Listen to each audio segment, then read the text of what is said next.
Hiya, welcome to our webinar. Today we're going to talk to you all about why marketing needs strong creative. So Jane, do you want to tell us a little bit about who we are? Thanks, Hannah. So creative is obviously massively important to us. For anyone who's joining us today, thank you. Hello, we can see a few of you there. We're Entwistle Creative. We're a digital marketing agency based in Chester, and creativity runs through all our campaigns. So it's massively important to us, and we really feel that creativity is that thing that connects businesses with their audience. If you are watching today, whilst we can see there's a few of you there, please feel free to pop a little message, say hello. If there's any questions, then whilst Hannah and I are talking, we have got a team on hand to answer questions. So please feel free. If there's anything we've touched on that you want to hear more about, then we want it to be a two-way thing. So anyhow, creativity and marketing. Yeah, so why is creativity and marketing important? Well, obviously, it's massively important to us. It's one of the reasons why Hannah and I know each other through Strong Creative, which we'll come on to. I think, as you know, every single platform out there is so saturated. So how do you cut through that noise? How do you be remembered and really stand out from the crowd? And we feel that Strong Creative is the only thing really, whilst you can use different platforms to get your message across, whether it's digital, print, web, whatever your means is, unless you've really got that strong idea, that creative that resonates with people, it's going to be a lot. 100%, and I think it is that resonation with people that speaks so clearly. Next slide, please. Thank you. So as you were saying before, it's really about getting that emotional connection with the audience, and I don't think you can do it in any other way other than with strong creative that grabs people's attention in the first place. I think so. If you can make people smile and make them feel like they've got a connection to the content that they've seen, and then you naturally want to share it, you almost feel like you take a bit of ownership of that content. You want to be the first person to share it. You feel quite proud. You talk about it. It's almost like a bit of a joke, isn't it? Retelling someone's joke. It helps you better communicate. Really stay relevant. I think that's a key part, isn't it, as well? 100%, yeah, because digital moves so quickly, as we know anyway. So staying on top of your game and creating the best content sort of that you can that makes people talk about your brand and connect with your brand, I think is really, really important. So whilst creativity, we feel, runs through all our campaigns, Hannah's been busy looking at, you pulled out a few examples, haven't you? I have, yeah. So these are just a couple of my favourites that are around at the moment of who thinks I do it best. So who are Thursday? What do they do? Tell us about them, Hannah, if you don't know. So Thursday are a dating agency, which you may tell by the name, actually only opens on a Thursday. So the app only works on Thursday. That's the only day you're allowed to speak to people.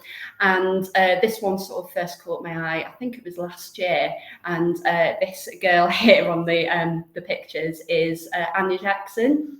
And she was actually an intern at Thursday, and they gave her a really small budget and just told her to go out and make a splash.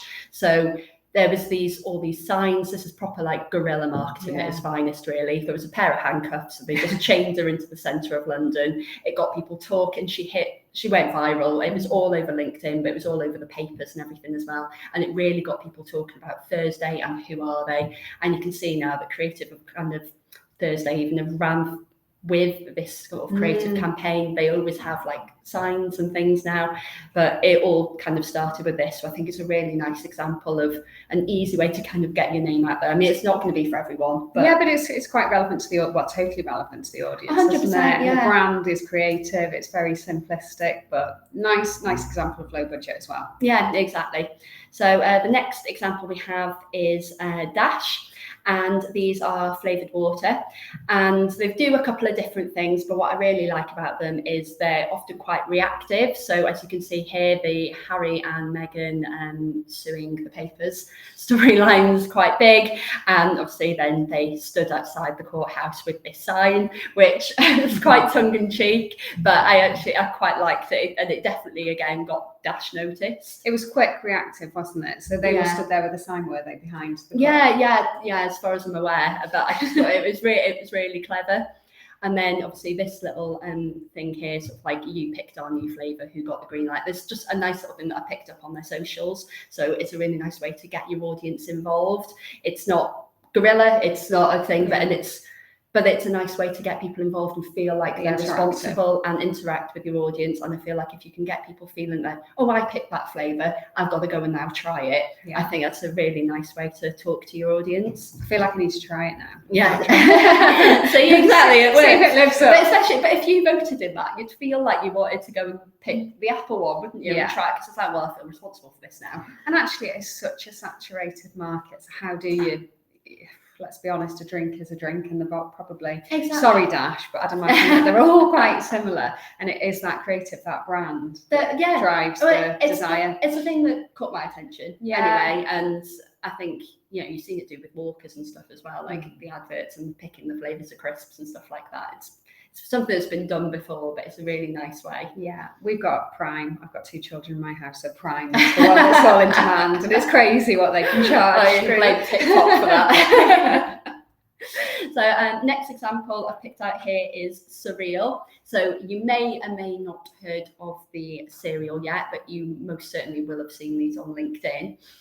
They are, obviously, as mentioned, a cereal brand, and their tone of voice is particularly really quirky and stands out. And you may actually notice a certain similarity to a brand of smoothie, where I believe they are one of their head marketing people used to work at as well. So I think you can see actually that cleverness and the quirkiness being. So they say Serena Williams eats our cereal. Yes. Asterix. Yeah, not that Serena Williams, which I thought was really, it's really clever, and it's a really nice way. But then they've carried the campaign along, which is probably my favourite thing about it, is the way that they've expanded on the campaign then. And then their next billboard said, somebody you may or may not have heard of has eaten our cereal.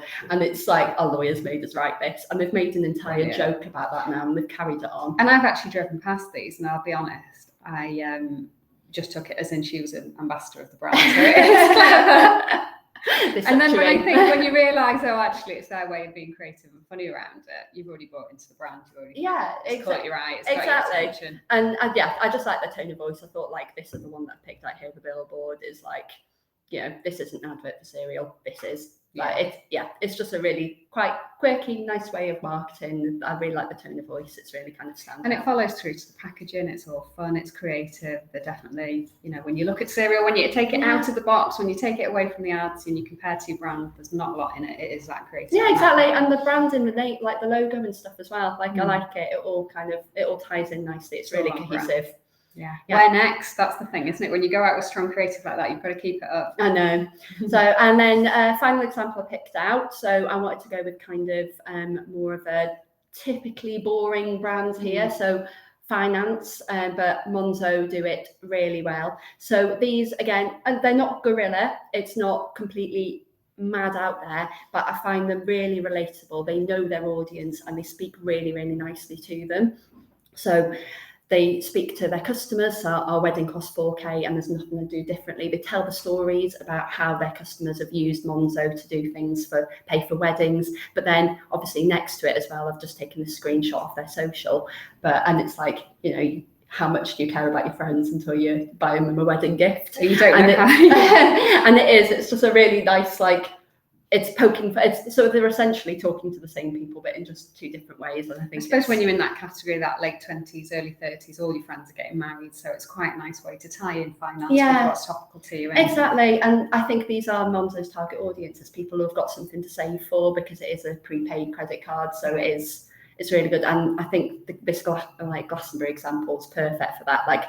It doesn't say use our card to go to Glastonbury, but it's talking about Glastonbury, and you're going to Glastonbury starter pack. It does it in a really fun way. And actually, if you saw that and you are going to Glastonbury, it might remind you, top up your Monzo because you're going. Yeah, and it's really relatable. It's really audience focused, and I think it's a really nice way of doing it without going, the boring way. We offer this so-and-so percentage. It's a really nice way of doing it. It's relatable, it's useful, it makes you laugh, and ultimately builds up that relationship with the brand that, like you said, otherwise would have typically been quite dull. Yeah, 100%. So everything I've mentioned here is obviously a B2C. But Jane, what about B2B? Well, I think this is where traditionally, I think when you're advertising to end customer, that you can be creative, but I think when you're a business and your audience, your target market that you're talking to is another business, we really feel that don't feel that that is a need that it has to be boring. It can still be very creative. It's still a person that you're marketing to at the end of your campaign. So I think what we found from looking into it, actually, that confidence is soaring. People are expecting more in B2B. They're looking to buy into companies as well who really engage with them, go that little bit further, aren't just ramming the product services in a salesy way down the throat. They want creative campaigns. They want to build that relationship. They want to know what their bigger good is, what's their purpose, how's that being communicated. And decisions are emotional. I think B2 just as much as B2C, whilst the decision-making process can be longer with B2B, I think that's even more reason to have that creative. Yeah, because I think people forget you're not selling to the business necessarily, you are selling to the people behind it. And I think it's really important to remember when you're B2B marketing.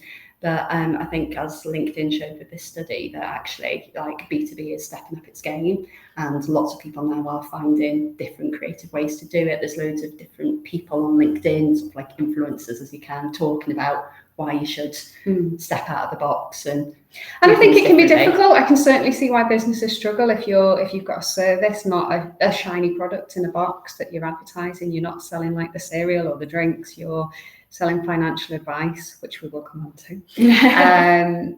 Then it can be difficult to think, well, there's nothing exciting about what we do, but we disagree. We think there's always a way to be creative and definitely build that brand and communicate your messages and build up that personality that people really buy into. 100%. So obviously we've got a couple of examples here as well. So we thought we'd put our money where our mouth is and show our own. So to promote this webinar, me and Jane had a bit of fun, and we looked at what was going on at the minute. So we thought we'd do something kind of reactive to try and get people's attention. So I got dressed Sally Willoughby, basically, yeah. And I was Josie. We basically did a spoof of the now infamous This Morning speech. Finally.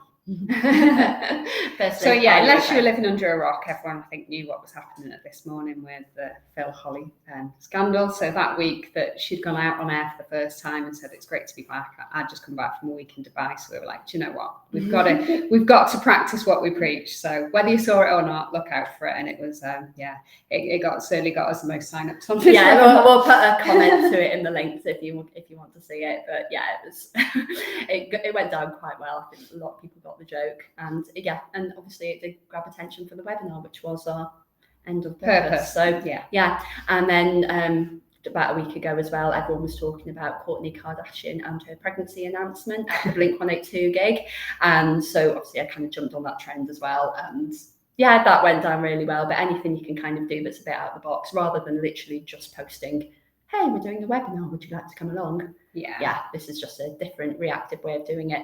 But it's not all about reactive content. We also try and keep things consistent, which is also really important. So next slide. Yeah. So this is, again, for Entice. So you're probably wondering what the heck are these images that you're looking at on screen. But each year, when it comes around, we think, why do we do this? Because it is a challenge. But each year we have an Entice Christmas video, which can be come across as just us messing about, really, doing something silly. The motivation behind it is to raise funds for charity, but it's also a means of us showcasing our skill set, if you like. So last year, obviously, World Cup was happening around Christmas time. So our Christmas video featured two teams coming against each other. We had a red team, a blue team, and proceeds went to charity. And it was all topical around the World Cup. We've done other videos that tie in different. We've done Mariah Carey. We've done different races. We've done different spoofs of films. Actually, yeah, being there, right with the sign.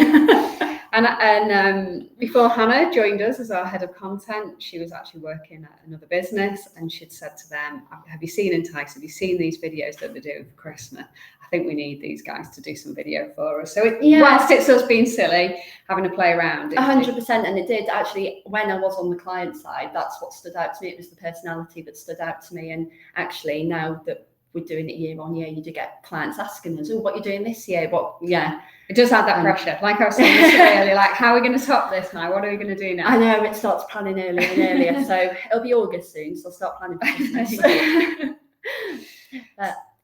So then we'd like to move on to, whilst we don't want to sit here and talk about all our clients and all the work we do think that this particular client of ours, Zodec, who has been a client of ours from the very start, so we've worked with them 6-7 years, They're in finance, typically dull industry. Yeah, exactly. And what we really wanted to do with them was kind of break them out the boring finance box, really.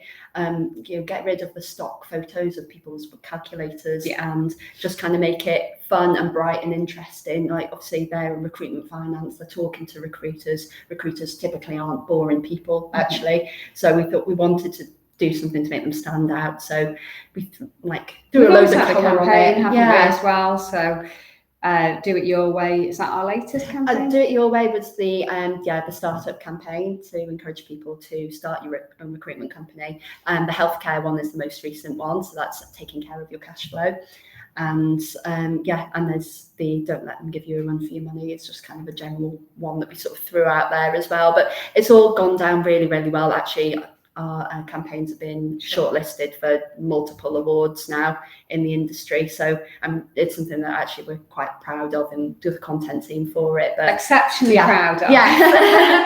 But I just think it's a really nice example of how finance doesn't have to be dull and how B2B doesn't have to be dull either. Because I think the most important thing to remember is, of course, you are always marketing to a person. Yeah, and I think also whilst creative is important externally, because ultimately you do want it to lead to results, you do want it to bring in the sales, I think it's also vitally important that the team internally feels that you're investing in strong creative and those values and communicating your message in a nice way. So yes, remember that it's a person and having that time to really think about what's involved in your creative. So we've got some tips with you on the next slide. Yeah, how you can bring it back to your own business and start trying this out in a few different things. So the best ideas come when you least expect them. So get out of the room, get out of the office, just go for a walk. Like, ideas come from lots of different places. I know I mostly have my best ideas when I'm out and about and I'm not sat at my desk and I'm not sat there going, okay, this is my time to think now and come up with ideas. Like, it's always better to get out, and I think embrace those crazy ideas as well. Exactly. Sometimes I will take things too far and I have to be reined in quite regularly. Yeah, but that's what I mean, but go big or go home, isn't it? Literally, you don't want to, it's so much easier to rein in a huge idea than it is to actually try and liven up a boring one. And like you've said, actually, two heads are better than one. Sometimes I'll take it a little bit too far and Hannah will say, I get where you're going, but perhaps we could meet in the middle. Exactly, yeah. And this is where I think external people really help as well, sort of like agency side. And I think that's why so many people work with us and why so many people work with different agencies, is because businesses can be so close to their own. You kind of forget to think creatively, you get so caught up in the day-to-day, you never really think, oh, what else can we, because you don't have time, or you're so close to it you can't really see outside. And I think that's where it comes really handy, getting lots of different people on board. And obviously look at everything as well as sort of like your tone of voice, like professional. It doesn't need to be dull. You can do it in lots of different ways. You don't have to go guerrilla marketing, you don't have to go completely insane with everything, but you don't have to be dull either. I think whilst it's being creative, it's also got to bring it back to the purpose and put yourself in the person who you're targeting. What problems are you trying to solve? What headaches are you taking away from them? And like Hannah said, rather than just say blah blah blah, here's our services, flip it around and think about why would they potentially need you and what's a creative way of getting their attention. So they're going to think, yes, I do need that, and actually quite timely. Yeah, definitely. And always take note of what's going on around you, as we mentioned with the reactive stuff before. It always goes down well when you can relate to people, and if they know what you're talking about, they feel like they're part of the joke, and it works really well. But always know your audience, know who you're speaking to, and I think, and definitely the last point, never underestimate the power of great design. I think you don't have to be a designer to totally see the difference. When you think of two brands and one that presents themselves really well, the product inside might be exactly the same, but actually the way that comes across, what it says about their customer service, their values and everything, it totally transforms. Yeah, it shows, I think, an investment in the business and outside. Yeah, it's a really, never underestimate the power of great design, as it says. And finally, thank you for listening to us. We hope you've taken a few points there that you feel inspired, that you can start to look at your own sort of campaigns, your own messages. But by all means, if you have got any further questions, then give us a shout. This is what we love. This is what we absolutely love talking about. Creative. We think that there is opportunity for every business to get creative. So good luck. And thanks for joining us. Thank you. Bye. Bye.